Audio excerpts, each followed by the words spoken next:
জলবায়ু পরিবর্তনের সাথে সাথে নবায়নযোগ্য শক্তিতে মনোনিবেশ করতে না পারলে দেশের 1/3 ভূমি তলিয়ে যাবে বলে মন্তব্য করেছেন পরিবেশ উপদেষ্টা সৈয়দ রেজওয়ানা হাসান। সিটি বসুন্ধরায় স্ট্যামফোর্ড ইউনিভার্সিটি বাংলাদেশের সমাবর্তনে এ কথা বলেন পরিবেশ উপদেষ্টা। রাজধানী ইন্টারন্যাশনাল কনভেনশনে আয়োজিত সমাবর্তনে তিনি আরও বলেন, ভবিষ্যৎ প্রজন্মকে বাঁচাতে এখনই পরিবেশ ও জলবায়ুতে মনোনিবেশ করতে হবে। এ সময় সৈয়দ রেজওয়ানা আরও বলেন, বাংলাদেশের রাজনীতির প্রচলিত ধারা ভাঙতে ব্যাপক সামাজিক সমর্থনের জন্য নেতিবাচক প্রচার বন্ধ করতে হবে।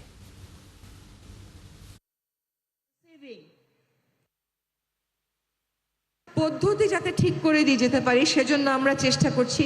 যার যার সেক্টরের আইন কানুনগুলো আমরা ঠিক করার চেষ্টা করছি। কিন্তু আপনি যদি আমাকে বলেন বায়ু দূষণ 1 বছরে সে ভালো করে দিয়ে যান, আমার পক্ষে সম্ভব না। আমরা কাজ শুরু করতে পারবো, কিন্তু এই কাজের ফল দেখতে পৃথিবীর সবখানেই অপেক্ষা করতে হয়েছে। আমাদের তো কাজটাই আমরা করাতে পারি না। ওই যে বললাম প্রসেস, কাজটাই তো শুরু করানো যায় না।